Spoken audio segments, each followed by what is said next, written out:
Brasil. Produção Rádio Brás, gerada dos estúdios da Rádio Nacional de Brasília para todo o Brasil.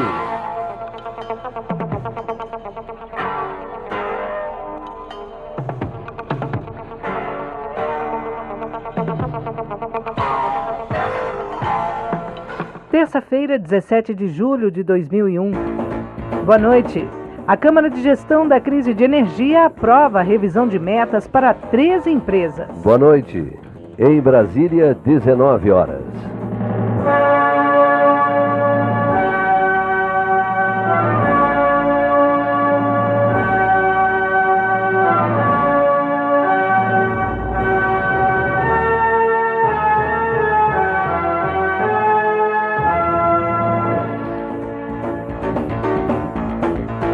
Vamos então aos destaques desta terça-feira aqui na Voz do Brasil. Acordo entre Brasil e Banco Mundial vai ajudar a combater a pobreza no campo. Polícia Federal investe mais de 400 milhões de reais na sua modernização. Nossa entrevista de hoje é com o ministro da Justiça, José Gregori. Ele vai falar sobre a posição do Brasil no combate ao tráfico internacional de armas de fogo daqui a pouco. Presidência da República. O presidente Fernando Henrique Cardoso disse hoje em seu programa semanal de rádio que houve um avanço muito grande na luta contra a pobreza e a exclusão social. O cartão Seguro Social criado pelo Ministério da Previdência é um desses avanços que já está sendo utilizado. Eu quero relembrar que já estão de posse de cartões magnéticos os portadores de deficiência e os idosos, num total de 1.300.000 cidadãs e cidadãos protegidos pela Constituição, que fez a criação da Lei Orgânica de Assistência Social, a chamada LOAS. O presidente explicou que até o final do ano, todas as pessoas que são atendidas por programas sociais vão ter em mãos o seu cartão. E nós estamos trabalhando para que até o final do ano, todas as pessoas atendidas por programas da Secretaria de Assistência Social do Ministério da Previdência Social tenham o seu cartão de seguro social. E entre os que queremos atender com maior urgência estão as crianças de 7 a 14 anos que participavam de trabalho penoso e hoje são atendidas pelo PET. PET é o nome do Programa de Erradicação do Trabalho Infantil da Secretaria de Assistência Social, tão bem dirigida pela dona Wanda Engel. Fernando Henrique disse ainda que, mesmo sendo uma realidade, ainda há muito a ser feito e pediu uma ajuda especial à rede bancária. O cartão de seguro social é fruto do trabalho de uma grande parceria que envolve o governo federal, os estados, municípios, instituições privadas, organizações não governamentais e as próprias comunidades. Mas ainda temos muito o que fazer para colocar esse documento na mão de todos os brasileiros que recebem recursos da Previdência Social. Faço aqui um apelo à rede bancária, principalmente aos bancos que têm agências e postos por todo o país, para que ajude a Previdência Social e ajude os brasileiros que têm nesses recursos da Previdência a única fonte de renda. E agora vamos ao Palácio do Planalto com as informações do repórter Arthur Filho. Arthur, boa noite. Boa noite, Ayrton e Sula. Arthur, o que ficou definido na reunião de hoje da Câmara de Gestão da Crise de Energia?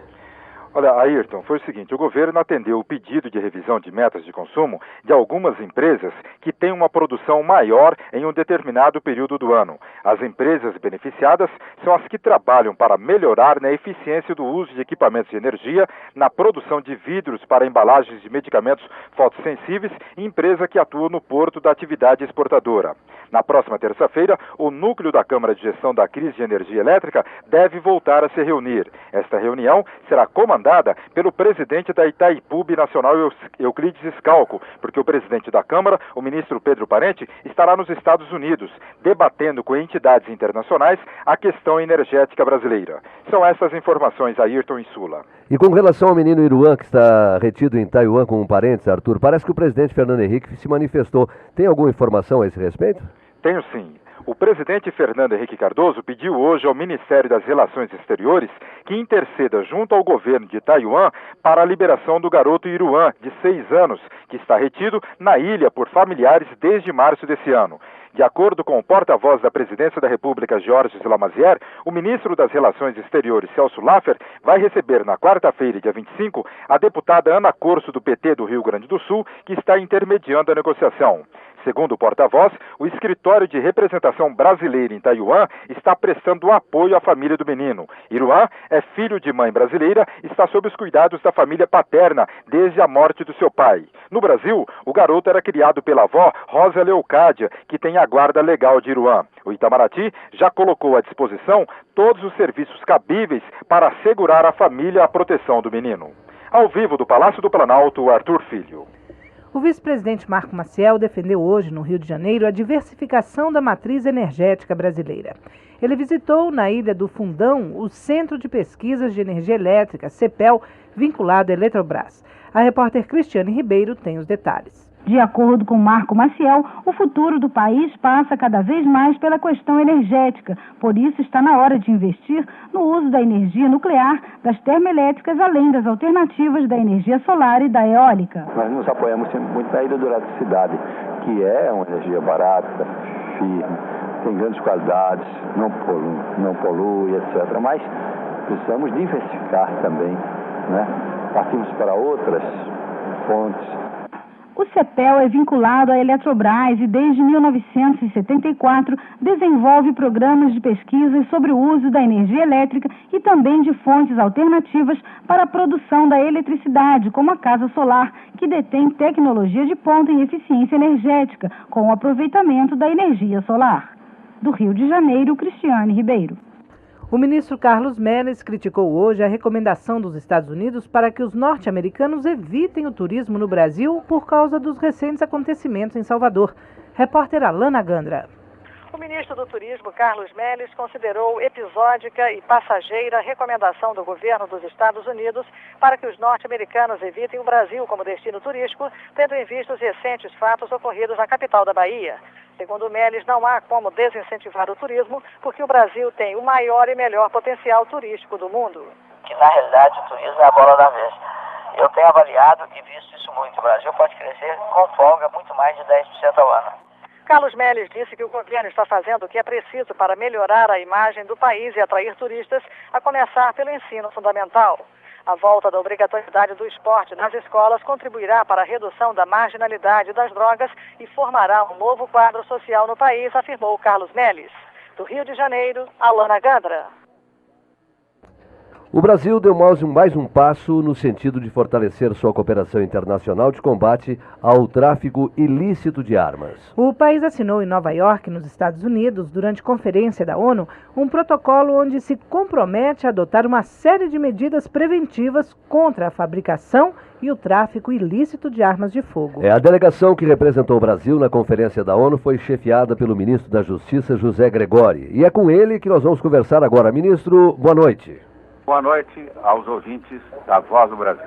Ministro, pela primeira vez na história da humanidade, a ONU reuniu os países membros para tratar da questão do combate ao tráfico de armas de fogo. Quais as medidas que foram debatidas e o que ficou acertado nesse encontro, ministro? Está se pensando em que todos os fabricantes de armas devem fazer um registro nessa arma de tal maneira que esse registro não possa ser alterado e que fique nesse país fabricante também é gravado que essa arma foi vendida com um determinado país ou com uma determinada firma. É a primeira medida que está sendo discutida. A medida é verificar se o país que fabrica armas, se ele deve vender só para outro país ou se ele pode vender para particulares.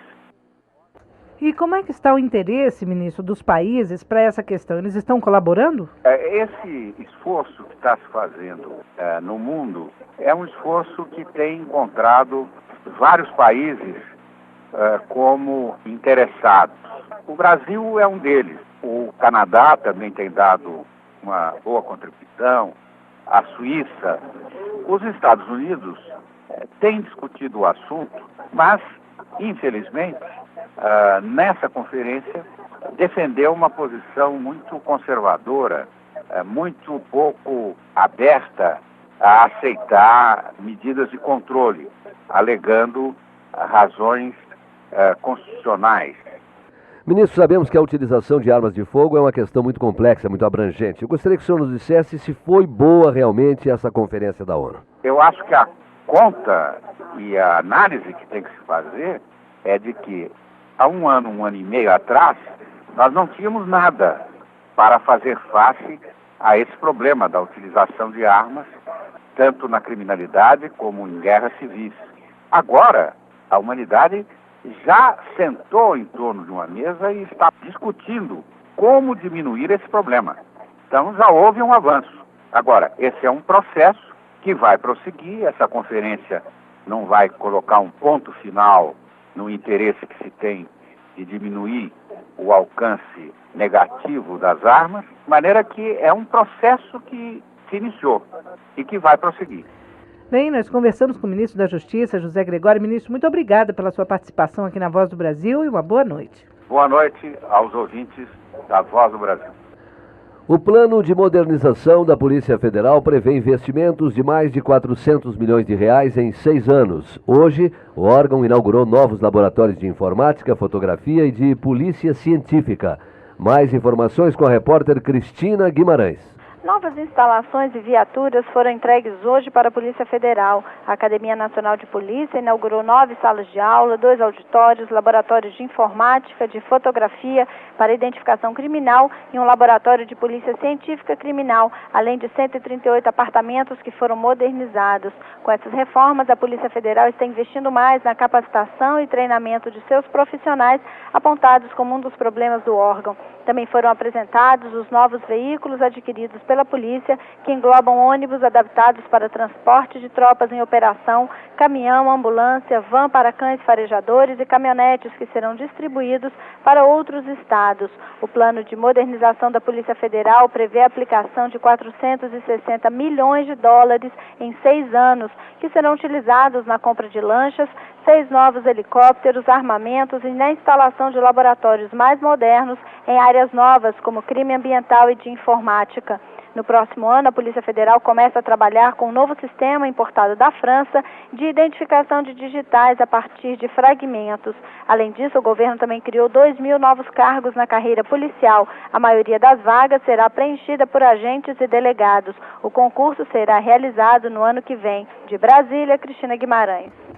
Agora em Brasília são 7 horas mais 12 minutos. O governo brasileiro assina acordo com o Banco Mundial para combater a pobreza no campo. Detalhes em um instante. Repórter Transportes Agora. Nessa viagem, você não vai querer ficar parado. Antes de fazer as malas, faça a revisão do carro. É mais seguro e mais barato. Você mesmo pode checar lâmpadas, óleo, água e pneus, os freios, a suspensão e uma boa regulagem no motor em um mecânico de confiança. Custam em média R$400. Motorista desprevenido pode pagar até R$1.000 se a correia dentada, por exemplo, quebrar na estrada. A responsabilidade no trânsito é de todo mundo. Ouça o Dr. Fábio Ford, presidente da Associação Brasileira de Medicina de Tráfego. A gente tem que entender que a direção hoje é uma situação extremamente complexa, que merece toda a atenção. Hoje o número de veículos que trafega por uma rodovia, que trafegam numa cidade, é muito grande. Quando você sai para dirigir, já não existe mais aquele bucolismo, aquele folclore que você sai com o braço para fora, para passear. Você sai para uma guerra sempre. PARE, Programa de Redução de Acidentes no Trânsito, Ministério dos Transportes, Governo Federal. Livro didático com mais qualidade ainda. A partir de agora, o Programa Nacional do Livro Didático conta com a parceria do Instituto de Pesquisa Tecnológica da USP. O processo de seleção dos livros começa 3 anos antes deles chegarem às mãos dos alunos. E o IPT é que ficará responsável pela triagem inicial dos livros de 1ª a 4ª série inscritos no programa. Nessa primeira triagem serão verificadas as condições físicas do livro. Só depois de obter um certificado de qualidade do IPT, a obra terá seu conteúdo pedagógico analisado pela Secretaria de Educação Fundamental do MEC. O Programa Brasileiro do Livro Didático é o maior do mundo do gênero. Até o fim do ano, o MEC já estará distribuindo às escolas públicas mais de 120 milhões de exemplares do livro didático e dicionários, que serão usados no ano que vem. São livros de 1ª e de 5ª a 8ª série do ensino fundamental. O Brasil acordou para a educação. Pra fazermos forte e grande esta nação, toda a comunidade, governo, pai e mãe, agora é pra valer. Ministério da Educação, Governo Federal. A voz do Brasil. Rádio Brás. A campanha Leitura na Escola será lançada para complementar outros programas do Ministério da Educação. A ideia é fazer com que o estudante da escola pública do ensino fundamental utilize a sala de aula como centro de estudo. Reportagem de Luciana Vasconcelos. Incentivar a leitura e melhorar o desempenho dos alunos. Esse é o objetivo da campanha Leitura na Escola, que será lançada no final de agosto pelo Ministério da Educação. A campanha quer mobilizar os professores para que os estudantes utilizem a escola e a sala de aula como centros formadores de leitores. O programa será desenvolvido nas escolas públicas de ensino fundamental. De acordo com o ministro da Educação, Paulo Renato de Souza, a campanha vem complementar os programas já desenvolvidos pelo Ministério, como o Nacional do Livro Didático, o da Biblioteca na Escola e o Programa de Professores Alfabetizadores. Segundo o ministro, o objetivo é buscar uma maior qualidade na educação brasileira. De Brasília, Luciana Vasconcelos. A hora do campo. Você vai saber agora se o seu município recebeu a verba do INCRA destinada à compra de material de construção, alimentação, insumos, sementes e outros itens indispensáveis para o início produtivo dos assentamentos. Esses recursos são liberados pelos bancos oficiais e aplicados por meio das associações de assentamentos da reforma agrária. A verba de R$ 915.200 vai para os seguintes assentamentos: no Mato Grosso, assentamentos Nossa Senhora do Carmo em Itiquira, Estrela do Oriente na cidade de Poconé e Sadia em Nossa Senhora do Livramento. Em Minas Gerais, assentamento São Francisco na cidade de Buritizeiro, Tamboril em Santa Fé de Minas e Correntes na cidade de Várzea da Palma. No Pará, assentamento Maravilha na cidade de Tailândia. No Piauí, assentamento Araras em Amarante e Genipapeiro e Olho d'Água do Cercado na cidade de Luzilândia. Em Rondônia, assentamentos São Carlos e Oriente, no município de Buritis. E em Santa Catarina, assentamento Santa Rosa 3, em Abelardo Luz. O trabalhador rural com experiência mínima de 5 anos em atividade agrícola e que recebe até 3 salários mínimos pode se inscrever no Programa Nacional de Reforma Agrária nas agências dos Correios. Os documentos exigidos são a carteira de identidade e o CPF, mas a carteira de trabalho ou certificado de reservista também são válidos. Para ter acesso ao programa, o candidato não pode ser funcionário público ou estrangeiro não naturalizado. O formulário é gratuito e deverá ser preenchido na própria agência dos Correios. Você também não paga nada para enviar o formulário. Um acordo entre o Banco Mundial e o governo brasileiro vai ajudar a combater a pobreza rural no país. Os agricultores vão poder financiar até R$ 15 mil para a compra de terras. O repórter Adriano Gaieski tem os detalhes. 100 mil famílias divididas entre 9 estados do Nordeste, do Sul do país, de Minas Gerais e do Espírito Santo vão ser beneficiadas com a parceria entre o governo federal e o Banco Mundial. O acordo foi assinado em Washington, nos Estados Unidos, entre o ministro do Desenvolvimento Agrário do Brasil, Raul Jungmann, e o presidente do Banco Mundial, Joseph Stern. O acordo vale R$1 bilhão. Desse total, 200 milhões de dólares são do Banco Mundial. A contrapartida do Brasil e de outras instituições beneficiadas dos recursos é de 200 milhões de dólares. O dinheiro será destinado ao financiamento da compra de terras, produção, infraestrutura e obras hídricas em projetos comunitários. No Brasil, a verba será disponibilizada pelo projeto de crédito fundiário e combate à pobreza rural, o Terra Legal, do governo federal. O prazo de amortização da dívida para a compra de imóveis rurais é de 20 anos, sendo 3 de carência, com juros fixos de 6% e rebate de até 50%. De Brasília, Adriano Gaieski.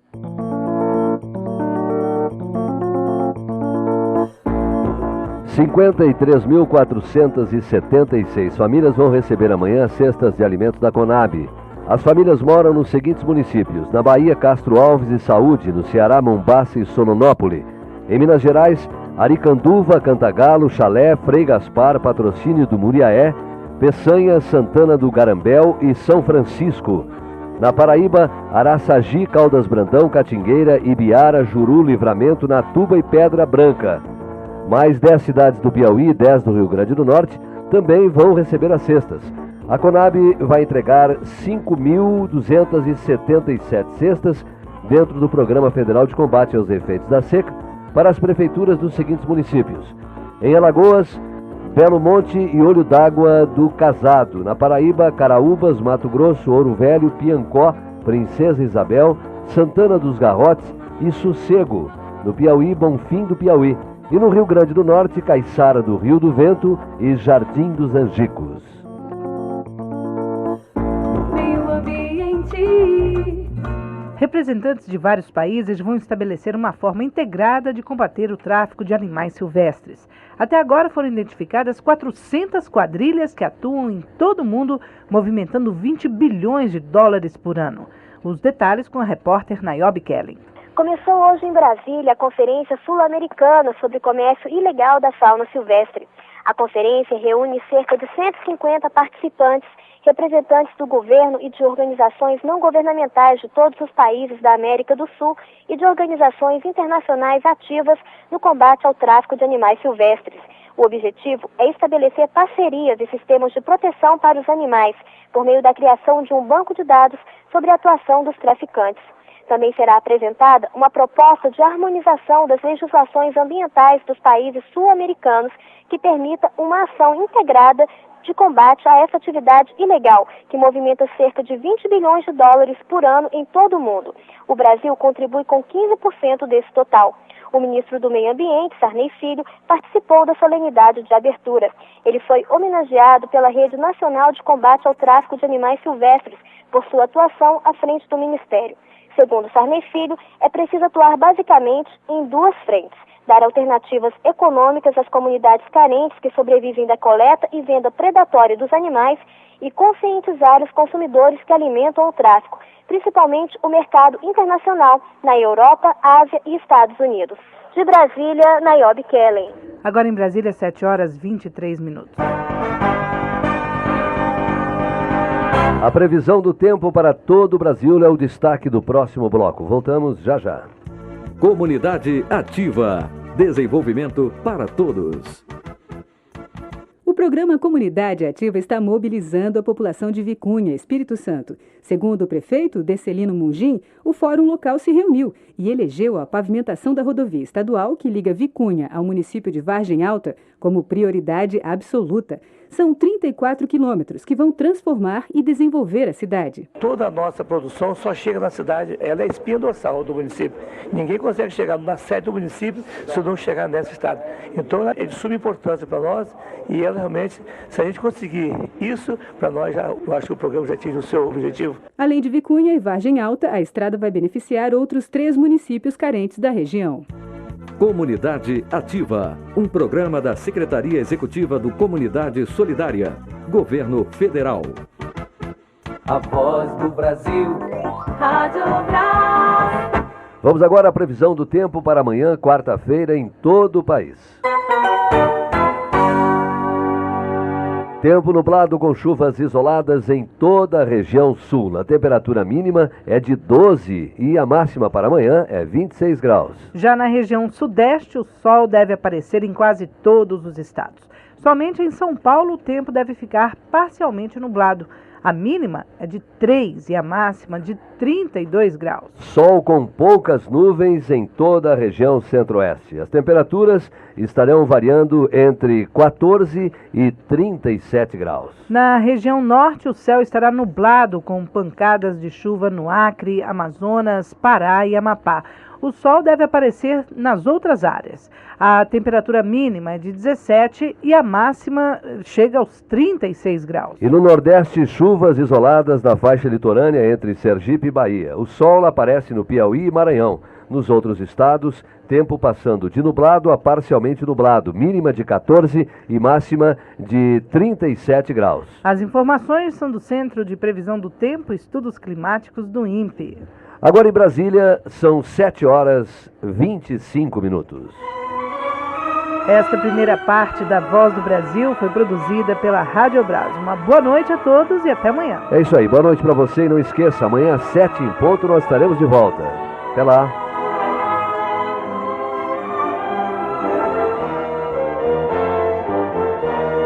Você vai ouvir agora as notícias do Poder Judiciário. O presidente do Supremo Tribunal Federal, ministro Marco Aurélio, concedeu hoje liminarmente o habeas corpus em favor dos empresários Fábio Monteiro de Barros e José Eduardo Correia Teixeira. No despacho, o ministro Marco Aurélio considerou relevante o argumento dos advogados de que haveria excesso de prazo no cumprimento da prisão preventiva. Os 81 dias concernentes à fase de instrução e encerramento do processo de prolação de sentença mostram-se extravasados, já que os pacientes estão sob custódia do Estado há mais de 120 dias, impondo-se assim a concessão da medida acauteladora, disse o ministro Marco Aurélio em seu despacho. Monteiro de Barros está preso na Polícia Federal de São Paulo e José Eduardo em regime de prisão domiciliar em razão de grave enfermidade. Eles são os donos da empresa Incal, que construiu o Fórum Trabalhista da cidade de São Paulo e estão sendo acusados por desvio de verbas públicas. Do início do recesso forense até hoje, o STF autuou 186 processos. Deste total, 148 foram recebidos pelo presidente do Supremo, ministro Marco Aurélio, por tratarem de matéria de sua competência. Parte das ações, em número de 64, são de competência exclusiva do presidente do STF. São elas suspensões de segurança, cartas rogatórias, sentenças estrangeiras, cartas de sentença e intervenções federais. Os outros 84 processos recebidos pelo ministro Marco Aurélio, entre eles ações diretas de inconstitucionalidade, mandados de segurança, habeas corpus e petições, contêm pedidos de liminar e, por essa razão, são despachados com urgência. As 39 ações restantes, que não têm pedido de liminar, aguardarão a primeira audiência de distribuição após o recesso judiciário, quando terão seus relatores designados por sorteio. Em audiência de conciliação realizada hoje no Tribunal Superior do Trabalho, a Embrapa ofereceu reajuste de 2% aos seus funcionários e estes, por intermédio do sindicato, como contraproposta, reduziram sua pretensão de 20% para 12%. O presidente do TST, ministro Almir Pazianotto, que conduziu a audiência, concluiu não estarem ainda esgotadas as possibilidades de acordo entre as partes e pediu que continuem negociando até o dia 8 de agosto, quando será realizada nova audiência. As propostas da empresa e dos funcionários prevêem elevação da porcentagem a que fazem jus os portadores de títulos de mestrado e de doutorado, bem como aumento do valor do vale-refeição. A do sindicato, além de diferenças nos percentuais e nos valores, inclui ainda maior participação da empresa no plano de saúde e outras reivindicações. A Embrapa mostrou-se disposta a examinar a hipótese de abono sugerida pelo presidente do TST como alternativa. Neste caso, segundo a empresa, o abono seria diferenciado com mínimo de R$ 250 para os menores salários e máximo de R$ 1.500 para os salários mais elevados. O Tribunal Superior do Trabalho economizou 46,5% no consumo de energia elétrica no mês de junho, ultrapassando as expectativas. Os números demonstram que as medidas adotadas pela Comissão de Ministros, designada pelo presidente do Tribunal, ministro Almir Pazianotto, para propor e supervisionar as providências, estão sendo eficazes. A previsão é de que neste mês de férias coletivas dos ministros dos tribunais superiores, a economia de energia elétrica no TST chegue a 57%. Considerando que o consumo no TST está muito abaixo do limite fixado pelo Executivo, alguns ministros estão pedindo autorização para seus gabinetes funcionarem até às 6h30 ou 7 da noite. A Comissão de Energia vai examinar o assunto em agosto.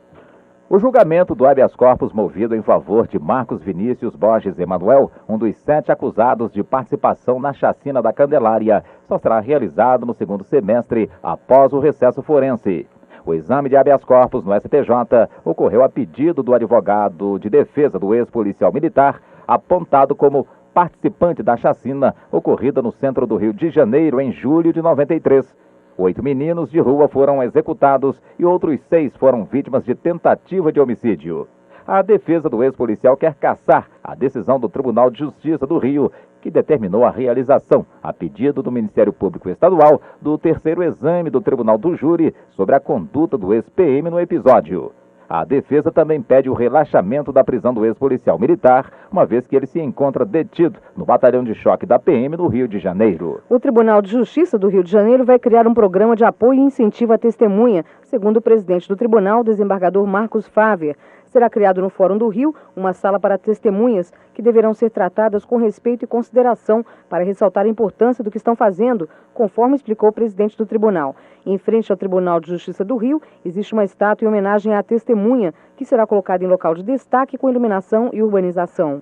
Os assuntos que foram destaque nesta edição. Supremo concede habeas corpus para donos da Encal. STF recebe 186 processos na primeira quinzena do recesso. TST acredita em acordo na Embrapa. Boa noite. Notícias do Poder Judiciário. Produção da Secretaria de Imprensa do Supremo Tribunal Federal. A seguir, o Noticiário do Poder Legislativo. Jornal do Senado. Oposição quer que Conselho de Ética apure envolvimento de Jader Barbalho no caso Bampará. O que nós estamos fazendo é cumprindo nossa obrigação constitucional. Marina Silva pede mais dinheiro para combate à pobreza. Porque a necessidade social do nosso país está em torno de 35 a 40 bilhões de reais. Leomar Quintanilha defende a instalação do Conselho Nacional do Idoso.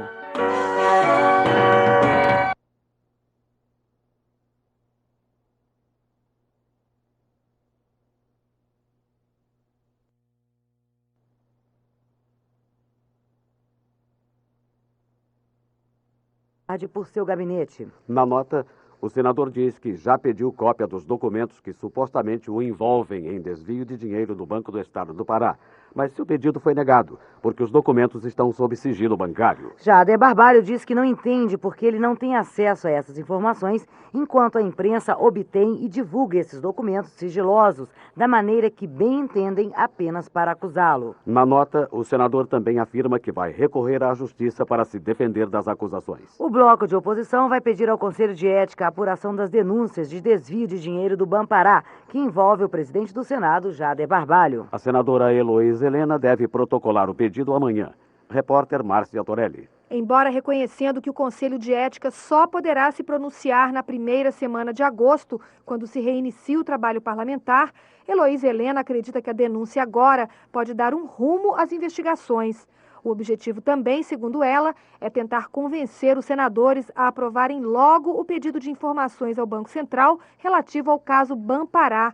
O pedido foi apresentado pela oposição em março deste ano. É uma verdadeira desmoralização para o Congresso Nacional não ter acesso a esses dados. Infelizmente, a base governista faz uma grande articulação, um grande acordo, impedindo que esse requerimento de informações que está na casa desde março, portanto rasgando todos os prazos regimentais, acaba por não ser aprovado. A senadora petista faz questão de esclarecer as intenções do bloco de oposição ao pedir pressa nas investigações. O que nós estamos fazendo é cumprindo nossa obrigação constitucional e nossa obrigação moral, deixando claro para a sociedade que nós não fazemos parte de nenhuma operação abafa, nem para impedir as investigações relacionadas ao presidente do Congresso e muito menos para impedir as investigações relacionadas ao presidente da República. E o senador Pedro Simon acha que, por enquanto, o PMDB não deve tomar nenhuma decisão sobre as denúncias contra o senador Jader Barbalho. Na opinião de Simon, o partido deve esperar a decisão do Ministério Público para aí sim tomar uma atitude sem correr o risco de cometer injustiças. O Jader chegou num momento em que ele está na mão do procurador e o procurador vai decidir se manda ou não manda para a justiça. Então nós não temos que fazer interferência, nós temos que olhar para o procurador e ver a decisão dele. Se o procurador arquivar, que nem ele arquiva tudo que é processo, sem estudar, sem dar bola, eu acho que nós devemos assinar a CPI. A senadora Marina Silva pretende aumentar os recursos para investimentos sociais. Ela acha que os 4 bilhões de reais anuais do Fundo de Combate à Pobreza são insuficientes para atender os brasileiros que vivem na miséria. A reportagem é de Larissa Bortoni. A senadora Marina Silva lembra que 80 milhões de brasileiros estão abaixo da linha da pobreza, ou seja, ganham menos de 1/4 de salário mínimo per capita. E desses, 16 milhões dependem da solidariedade de outras pessoas para sobreviver. Segundo ela, os recursos do Fundo de Combate à Pobreza não são suficientes para atender essa enorme demanda de famintos. Por isso, a senadora do PT do Acre vai apresentar nesse semestre uma proposta de emenda à Constituição para criar o orçamento social. Porque a necessidade social do nosso país está em torno de 35 a 40 bilhões de reais. E essa necessidade precisa ser suprida por um período de 10 anos com programas de reforma agrária, Bolsa Escola, renda mínima, geração de emprego e renda. Aí sim nós poderíamos dizer que o nosso país poderá até existir pessoas pobres, mas não existirão pessoas vivendo abaixo da linha de pobreza em condições de miséria. Em instantes, projeto permite que trabalhador use FGTS para abertura de empresa. Você pode sintonizar a rádio e a TV Senado ao vivo, também na internet. Anote o endereço www.senado.gov.br. Rádio e TV Senado na internet www.senado.gov.br. O senador Ricardo Santos apresentou um projeto que permite ao trabalhador desempregado sacar o fundo de garantia para abrir ou ampliar um negócio próprio. A reportagem é de Jefferson Dalmoro. Ricardo Santos quer acabar com a espera de 3 anos a que os trabalhadores são submetidos para que possam sacar o dinheiro do FGTS.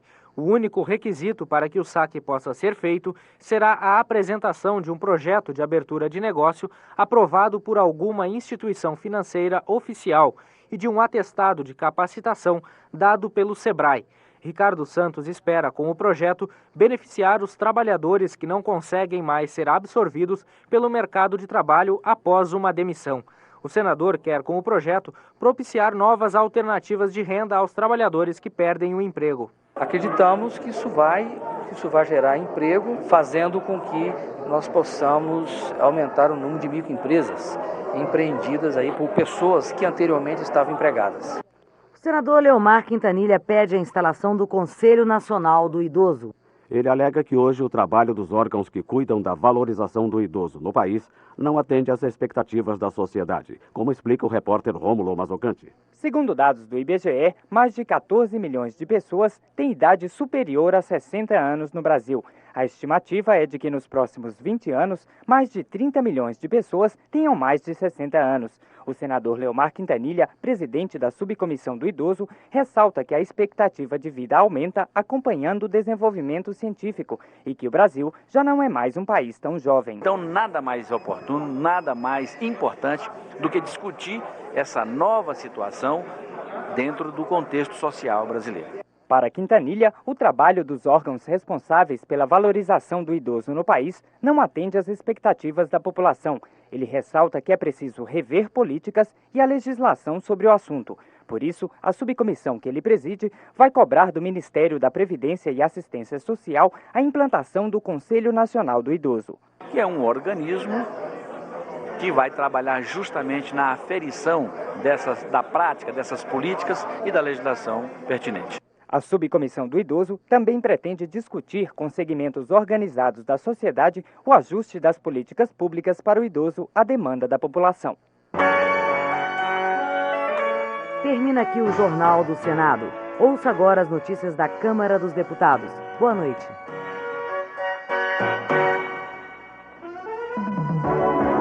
Jornal Câmara dos Deputados. Atividade dos deputados federais em Brasília. Educação em debate na Câmara. Gastão Vieira, do PMDB do Maranhão, propõe, através de projeto de sua autoria, a extinção do Conselho Nacional de Educação. Além das acusações de corrupção que o órgão vem sofrendo, Gastão Vieira reafirma que o trabalho feito pelo Conselho Nacional de Educação é realizado por outras instâncias dentro do próprio Ministério da Educação. A simples extinção. Na verdade, o Brasil é o único país do mundo que tem um Conselho Nacional de Educação funcionando nos moldes que funciona o brasileiro. Nenhum outro país tem esse tipo de conselho. Em segundo lugar, as revistas semanais, os jornais, frequentemente trazem denúncia de corrupção e de desorganização no conselho. Em terceiro lugar, tudo aquilo que o conselho faz, a Secretaria de Ensino Superior do MEC também faz. 74% a 75% dos pareceres dados pela Secretaria de Ensino Superior são confirmados pelo conselho. Então, para que conselho?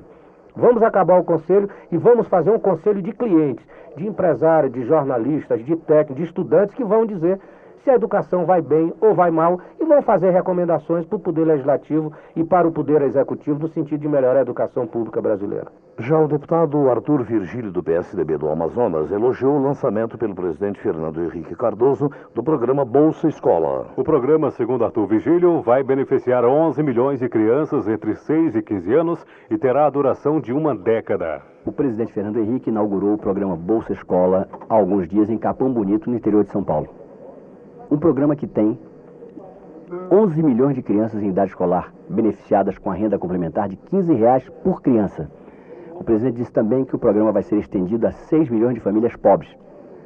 E esse programa, o Bolsa Escola, ele tem duração prevista para 10 anos.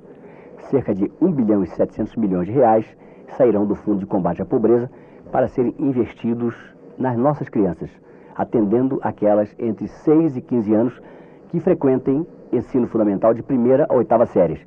E só podem participar do Bolsa Escola famílias cuja renda por cabeça mensal seja de até R$90. Portanto, é um benefício que o governo estende aos mais pobres da sociedade mesmo, para que eles deixem de ser pobres, suas crianças estudando nas escolas. Segundo os cálculos do governo, a verba vai representar um aumento real de 15% na renda das famílias. João Magno, do PT mineiro, lamentou a derrota de emenda de sua autoria à Lei de Diretrizes Orçamentárias, que elevava de R$15 para R$45 o valor do Bolsa Escola pago pelo governo federal. A proposta foi rejeitada, na opinião de João Magno, porque o Executivo Federal prioriza o pagamento de juros e não o atendimento de programas de caráter social. A Lei de Diretriz Orçamentária, com uma peça do planejamento, da orientação do governo para se fazer um planejamento geral para o desenvolvimento e o equilíbrio mesmo desse país, nas várias áreas, ela deixou muito a desejar. Eu posso dizer que é uma péssima lei. E as oposições propuseram coisas muito importantes, inclusive que o superávit fosse abaixado, em vez de 31 milhões, que o governo rebaixasse esse valor para 6 bilhões e sobrasse recursos para investir, por exemplo, no reajuste dos salários dos servidores federais, que estão quase 8 anos sem receber aumento nenhum, também no salário mínimo, mas de um modo especial, que se tirasse uns 5 bilhões de reais para poder colocar na Bolsa Escola, tirasse o valor de R$15 que está para cada filho hoje das famílias carentes e elevasse isso para R$45. Infelizmente, a insensibilidade foi tanto que a bancada de sustentação do governo não deu ouvido a sequer nenhuma emenda de cunho social, humanitário, que nós colocamos. Tânia Soares, do PCdoB de Sergipe, por sua vez, anunciou que a Comissão de Educação e Cultura e Desporto quer derrubar os 7 vetos do presidente da República ao Plano Nacional de Educação, projeto aprovado por unanimidade na Câmara. Os vetos, garante Tânia Soares, atendem à necessidade de assegurar o superávit primário, desrespeitando as prioridades do ensino, como a ampliação de vagas e o investimento em pesquisa. Apesar desse consenso, o governo veta no que vem, por exemplo, a questão da expansão das vagas, tanto no ensino fundamental como no ensino superior. Ao investimento em pesquisa no ensino superior, a renda mínima, né, para quem tem um filho na escola, tudo isso é ameaçado por esses vetos do presidente Fernando Henrique. É claro que a perspectiva, inclusive a tendência da Comissão de Educação, é pressionar para derrubar esses vetos. E mais, o que mais grave nesses vetos é que um assunto que é tratado pela educação, pelo Ministério da Educação, pelo menos deveria ser, os vetos que o presidente fez, ele faz para obedecer a uma determinação do ministro da Fazenda. Quer dizer, é a área econômica quem diz o que vai acontecer na educação, o que é um absurdo. Novamente, o governo se submete a interesses do Fundo Monetário Internacional. Não pode gastar com a educação. Diretrizes nacionais para o saneamento básico. Ronaldo Vasconcelos, do PL de Minas Gerais, acredita que é importante definir quem vai ter o poder concedente no caso dos serviços de abastecimento de água e tratamento de esgoto. Ronaldo Vasconcelos apresentou emenda ao projeto que define diretrizes para o setor de saneamento básico, concedendo a titularidade aos estados no caso das regiões metropolitanas onde atuam várias prefeituras. Eu sou a favor desse projeto, é lógico que com algumas modificações. Ele já recebeu mais de 200 emendas, isso significa que a Câmara dos Deputados está melhorando esse projeto que veio do Executivo, que veio do Governo Federal. O que nós precisamos é definir bem o que é a regulação do setor saneamento, serviço de água, serviço de esgoto, definir bem a titularidade.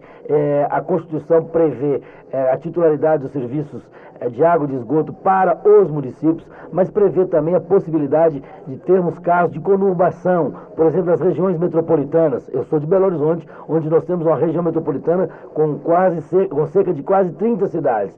Aí, nesses casos, eu pessoalmente defendo a tese que o serviço de água e de esgoto seria de competência do Estado. Mas se não for votado aqui na Câmara dos Deputados, eu acho que nós deveríamos deixar essa questão que amarra o projeto, a questão da titularidade, no caso de conurbação, para as Assembleias Legislativas de todos os Estados brasileiros. Mendes Ribeiro Filho, do PMDB gaúcho, rebate as acusações de que o projeto que estabelece as diretrizes nacionais para o saneamento básico tenha como objetivo privatizar o setor. A principal preocupação, segundo Mendes Ribeiro, é evitar conflitos entre municípios que utilizam a mesma bacia hidrográfica, permitindo que a titularidade seja transferida para o Estado para que ele possa definir o melhor aproveitamento da água. Esse projeto passa a titularidade do saneamento para o Estado, mas passa em cima do conflito que possa existir entre dois municípios. Por exemplo, no meu estado existem dois municípios, vou dar uma hipótese, Pinheirinho do Vale e Palmitinho. A água de Pinheirinho do Vale provém de Palmitinho. Então, a titularidade do município fica questionada porque existe o uso de uma bacia. O que importa é que nós tenhamos nesse país uma regulamentação que mantenha a titularidade do município, que permita o consórcio municipal se estabelecer para explorar a água, o abastecimento de água e o esgoto, mas também possa haver a interferência do Estado em razão de conflito que vem existir entre dois municípios. O projeto, enfatiza Mendes Ribeiro, proíbe ainda que, no caso de concessão ao setor privado, ela seja onerosa. Aí me pergunto, o que é privatização não onerosa? É que quem vai passar a explorar o serviço de água vai fazê-lo mediante dois quesitos básicos: serviços, investimentos que serão feitos e tarifa. Porque se tu paga, quanto maior tu pagar a concessão, mais tu pagar a concessão, menos investimento tu vai fazer e mais tarifa tu vai cobrar. Saulo Pedrosa, do PSDB baiano, por sua vez, destacou a vitória da política brasileira de combate à AIDS desenvolvida pelo ministro José Serra na Conferência Mundial da ONU sobre a doença. Além de colocar o Brasil como modelo de programa de combate à AIDS, enfatiza Saulo Pedrosa, a ação do ministro Serra fez com que os Estados Unidos retirassem a queixa contra a lei brasileira de patentes na Organização Mundial do Comércio. A lei brasileira permite que, se caso um produto farmacêutico tenha preço exorbitante e o laboratório detentor da patente não baixá-lo, a patente deste medicamento poderá ser quebrada e o Brasil, por sua estrutura de laboratório, como o Farmanguinho da Fundação Oswaldo Cruz, poderá fabricar este produto. As medidas adotadas pelo Ministério sobre a gestão do ministro têm levado a economia próxima a $1 bilhão em função da fabricação e redução nos preços de aquisição dos medicamentos contra a AIDS. Conforme o Ministério, os resultados conquistados pela política brasileira de distribuição gratuita de antirretrovirais, que são os remédios contra a AIDS, são expressivos e os números falam por si. Hoje, mais de 100 mil pessoas soropositivas ou doentes de AIDS têm acesso à terapia de medicamento contra a AIDS. Por isso, a taxa de mortalidade caiu em cerca de 50%, e as internações hospitalares caíram em cerca de 75%.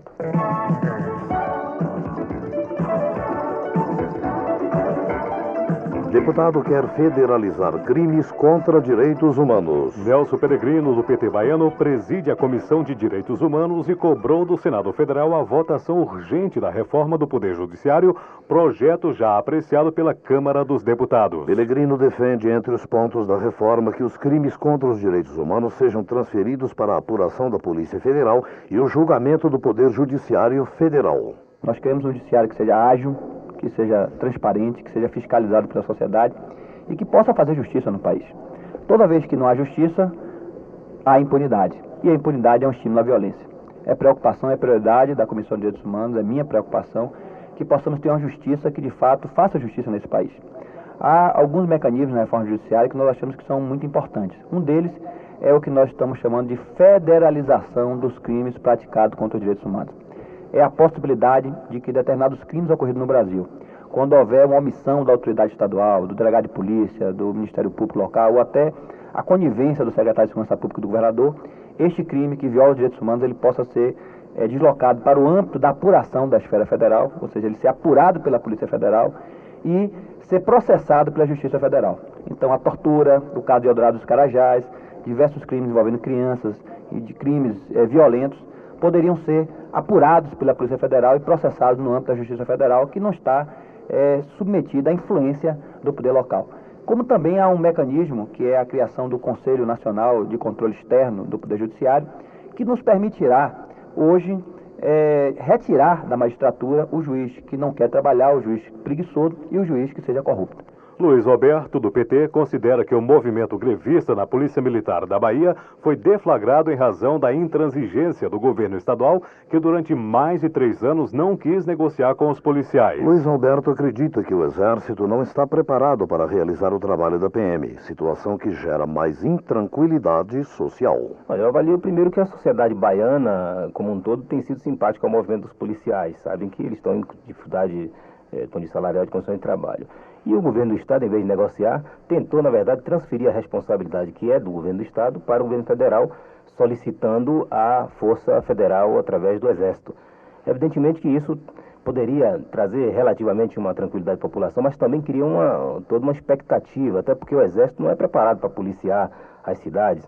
E são soldados formados para a guerra, e são mais do que isso, são jovens que estão ainda iniciando os seus primeiros passos na carreira militar e que, portanto, uma situação de descontrole, né, na cidade, um soldado do Exército não teria como, não é, intervir de forma competente como um policial.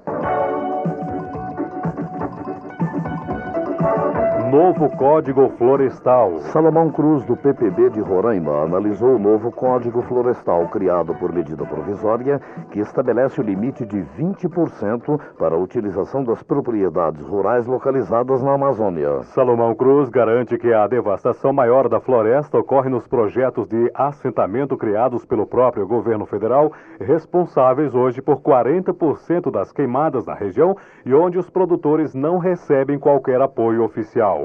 Se nós analisarmos do ponto de vista dos assentamentos, nós vamos observar que o governo federal faz hoje a mesma coisa que nós fazíamos há 50 anos atrás. O governo federal assenta e é claro que nesse assentamento ele faz com que o agricultor tenha que devastar para produzir. O meu estado é um exemplo disso. A Roraima tem 20 mil produtores assentados. Desses 20 mil produtores, mais de 13 mil voltaram para a cidade, embora continue devastando. A área devastada no meu estado, ela está em torno de 30 mil hectares por ano. Isso significa 7 vezes mais o que, por exemplo, utilizam os produtores de arroz irrigado.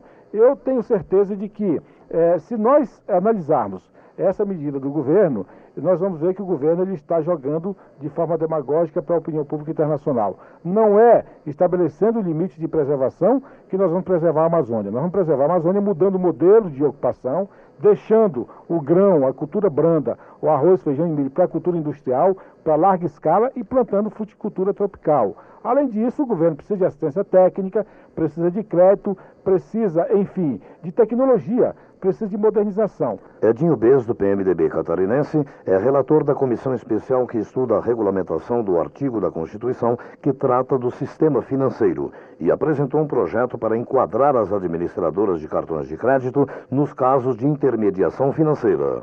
A medida, de acordo com Edinho Bez, vai permitir uma redução da taxa de juros cobrada pelas empresas e vai facilitar o trabalho de fiscalização do Banco Central sobre o setor de cartões de crédito. E acabei nessas discussões, nas audiências, descobrindo que as administradoras de cartões de crédito nunca foram fiscalizadas no Brasil.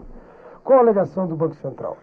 O Banco Central alega que as administradoras de cartões de crédito trabalham via bancos, de forma conveniada, e com recursos próprios e que não justificam a fiscalização. Obviamente que eu não concordei, não admiti. Esta reunião nós tivemos em São Paulo com representantes do Banco Central e apresentei um projeto urgente. Nem esperei pelo meu relatório oficial, quer dizer, o relatório da comissão, que deverá ter o apoio da maioria, pelo menos, dos parlamentares, está prevista para outubro até dezembro. Achei que isso teria que ser apresentado rápido. E há 6 meses atrás, comecei a denunciar a falta de respeito das administradoras de cartões de crédito para com os consumidores.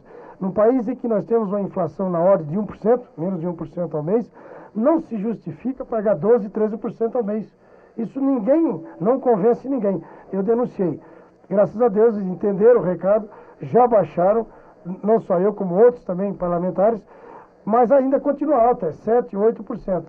Luci Schoenack, do PT catarinense, é autora da proposta de emenda constitucional que prevê a concessão de aposentadoria para as donas de casa. A proposta, afirma Luci Schoenack, tem como objetivo valorizar socialmente o trabalho realizado por essas mulheres durante toda uma vida, dando condições mínimas de sobrevivência na velhice. Olha, primeiro, eu gostaria de perguntar a todos que têm a mãe, que trabalhou a vida inteira, cuidou dos filhos, cuidou dos filhos, de nós, da casa, da família, lavou, cozinhou, costurou, dedicou toda a sua vida e chega aos seus 60 anos e não pode se aposentar. Eu faço uma pergunta, quem aceita e fica feliz com ver a sua mãe desse jeito? Eu acredito que milhões não vão aceitar.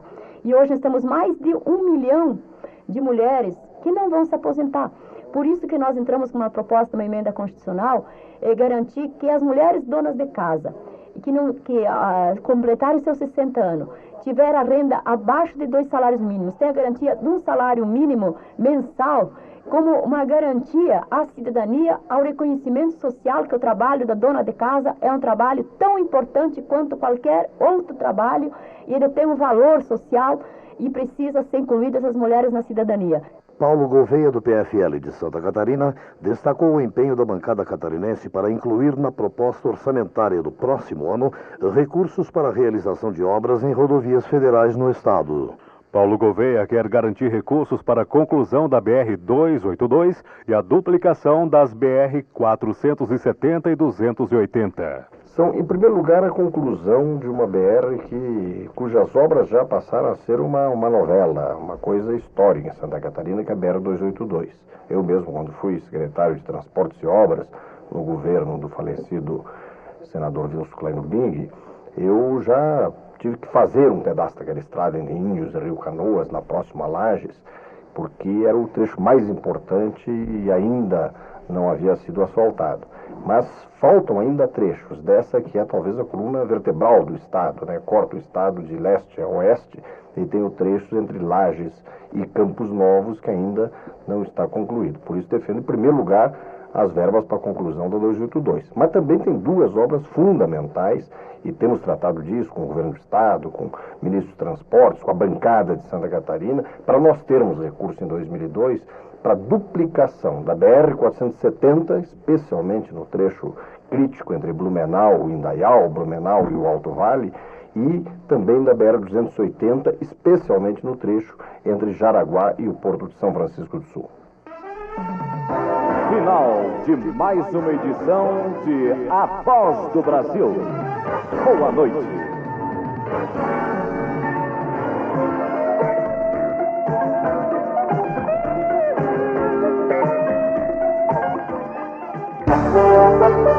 Rede Nacional de Rádio, Rádio Nacional Brasília, Rádio Nacional Rio de Janeiro, Rádio Nacional do Brasil, Rádio Nacional FM, Rádio Nacional da Amazônia.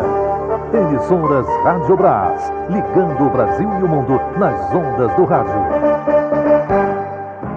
Nesta quarta, 8 da noite, tem show de bola nacional. Brasil e Paraguai, haja coração. O Brasil em campo, a nacional mais perto de você. Brasil e Paraguai, Copa América, via satélite. Brasil e Paraguai, quarta, 8 da noite, Rádio Nacional, no coração do povo, no coração do Brasil. Futebol nacional, pra O romantismo está no ar. Noite Nacional, para ouvir e amar. Noite Nacional, o programa para você encontrar a sua alma gêmea. Noite Nacional, escreva sua carta e aguarde o amor chegar. Noite Nacional. Apresentação: Clóvis Fernandes. Domingo, 8 da noite, na sua Rádio Nacional, AM Brasília. Na Ceilândia, a rádio é nacional. Ceilândia e Nacional, a rádio da comunidade. Este é um alerta preventivo para as festas juninas. Organização de Arraial. Na montagem das barracas, considerar a qualidade do material com vistas à estabilidade estrutural, força do vento, fogo e choque mecânico. Viva São João, mas com alegria, segurança e proteção. Uma colaboração da sua Rádio Nacional, AM Brasília. Com uma moedinha de 1 centavo, provavelmente você não vai comprar nada. Mas quando você junta com outras moedas, você percebe que ela tem valor de compra. Numa economia praticamente sem inflação, as moedas são muito importantes. Quando elas circulam, a gente evita transtornos na hora do troco e você não tem que pagar 1 centavo a mais pelo que está comprando. É bom para você, é bom para o país. Pense nisso antes de deixar suas moedinhas fora de circulação. Uma campanha do Banco Central do Brasil. Governo Federal. Em Taguatinga, a rádio é nacional. Taguatinga Nacional, a rádio da comunidade. Deixe a luz do céu brilhar dentro de você. Madrugada Nacional. Você não está só. Tem a música, a poesia e aquela conversa amiga. Madrugada Nacional. Participe, escrevendo ou telefonando. Madrugada Nacional, de segunda a sexta, aos 30 minutos. Apresentação: João MacBrown. Madrugada Nacional, na sua Rádio Nacional, AM Brasília.